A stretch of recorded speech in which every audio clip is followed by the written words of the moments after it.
நம பார்வதி பததே ஹர ஹர ஹர மகாதேவா.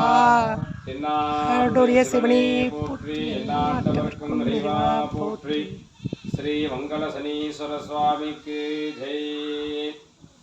எல்லாம் வல்ல அகிலாண்ட கோடி பிரம்மாண்ட நாயகியாக விளங்கக்கூடிய ஸ்ரீ சங்கரநாராயணி அம்பிகா சமேத சங்கரநாராயண சுவாமி திருக்கோவில் ஈஸ்வரவாசல் அப்படிங்கிறதான ஊர். இந்த கிராமம் திருவாரூர் மாவட்டத்தில் கங்கலாஞ்சேரி டு நாகூர் வழியில் இருக்குது. இந்த கோவிலுக்கு மங்கள சனீஸ்வர ஸ்தலம் அப்படின்னு பேர். அதனால் திருக்கொள்ளிக்காட்டிலேருந்து திருநள்ளாறு போகும்பொழுது ஒரு நாள் இரவு தங்கி மறுநாள் காலம்பரை சிவபூஜை பண்ணிட்டு திருநள்ளாறு போனதாக வரலாறு. அதாவது மங்களத்தை அருணக்கூடிய சனீஸ்வர பகவான், மங்களத்தையே தரக்கூடிய சனீஸ்வர பகவான். இது என்ன காரணம் அப்படின்னாக்க, இவர் இங்கே வந்து தங்கறதுக்கு என்ன காரணம் அப்படின்னாக்க, திருக்கொள்ளிக்காட்டிலேருந்து இந்த இடத்துக்கு வரும்பொழுது இரவு பொழுதாயிடுது. இரவு பொழுதில் காகத்துக்கு தன்னுடைய வாகனத்துக்கு கண் தெரியாமல் போகவே இரவில் இங்கே தங்கினதாக வரலாறு. அந்த இரவில் தங்கும்போது மறுநாள் காலம்புரை எழுந்து சிவபூஜை பண்ணணும்.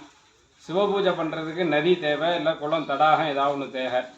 அதில் இந்த கங்கைக்கு சமமான இந்த சிற்றாறில் தெற்கு நோக்கி ஓடக்கூடிய சிற்றாறில் ஸ்நானம் பண்ணி காலம்பரை அனுஷ்டானங்களை முடித்து பின்னாடி இருக்கிறது சிவபெருமான பூஜை பண்ணி இங்கேருந்து திருப்பி திருநள்ளாறு போனதாக வரலாறு. அதனால் இங்கே சுவாமி வந்து கேட்குறார், நீங்கள் வந்து இருந்ததுக்காக என்ன உனக்கு வேணும், இங்கே என்ன உனக்கு பண்ணணும் அப்படின்னு.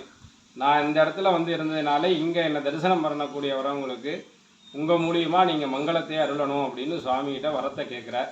சுவாமி உடனே அதே மாதிரியே நடக்கும், உன்னை தரிசனம் பண்ண வரதா இருந்தாலும் என்ன தரிசனம் பண்ண வரதா இருந்தாலும் இங்கே வரக்கூடியவங்களுக்கு மங்களத்தையே தருவேன் அப்படின்னு சுவாமியே சொல்கிறார்.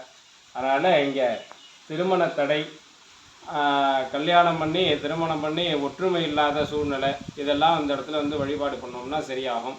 எழுத்தாப்பில் இருக்கிற நதியில் ஸ்நானம் பண்ணிவிட்டு சுவாமிக்கு அர்ச்சனை, அம்பாளுக்கு அர்ச்சனை, பின்னாடி இருக்கிற சனீஸ்வர பகவானுக்கு ஒரு அர்ச்சனை, 3 அர்ச்சனை பண்ணி 5 வாரம் அங்கே அர்ச்சனை பண்ணுறதா பழக்கம் ஆரம்ப காலத்துலேருந்து இருக்குது. இந்த 5 வாரம் அர்ச்சனை பண்ணி 5ஆவது வாரம் அபிஷேகம் பண்ணி சுவாமிக்கு சனீஸ்வர பகவான், சுவாமி, அம்பாள் 3 பேருக்கு அபிஷேகம் பண்ணும்பொழுது நிச்சயமாக இந்த இடத்துல நிறைய பேருக்கு வந்து திருமணம் நடந்துட்டு இருக்கு. விவாகரத்து வரைக்கும் போய் சரியாகி நம்ம கோவிலுக்கு வந்து தரிசனம் பண்ணி அர்ச்சனை பூஜைகள்லாம் பண்ணி சரியாகி ஒற்றுமையாக இருந்து குழந்தைகளோட சௌரியமாக இருக்கிறவங்க நிறைய பேர் வந்துட்டு இருக்காங்க. ஸோ அதை மாதிரி வந்தவங்களை வச்சு தான் அந்த கோவில் கும்பாபிஷேகமே பண்ணோம். திருப்பணி கும்பாபிஷேகம்லாம் அவங்கள மாதிரி உள்ளவங்கள தான் வச்சு பண்ணினது. அது மாதிரி சுவாமி மங்களத்தை தரக்கூடியவர் மங்கள சனீஸ்வரர். அது மாதிரி சனிப்பெயர்ச்சியில் ரொம்ப சிறப்பாக இருக்கும். சனிப்பெயர்ச்சியில் 5 நாள் இங்கே திருவிழா மாதிரி நடக்கும். ஒரு நாள் லட்சார்ச்சனை, ஒரு நாள் பூரா ஹோமம், ஒரு நாள் பூரா ருத்ர ஹோமம், சுவாமிக்கு அபிஷேகம் அர்ச்சனை, இதெல்லாம். முதல் நாள் பூர்வாங்கத்தோட கணபதி ஹோமம், வாஸ்து சாந்தி இதெல்லாம் பண்ணி 5ஆவது நாள் சனிப்பெயர்ச்சி அன்னைக்கு சுவாமிக்கு விசேஷ அபிஷேகம்.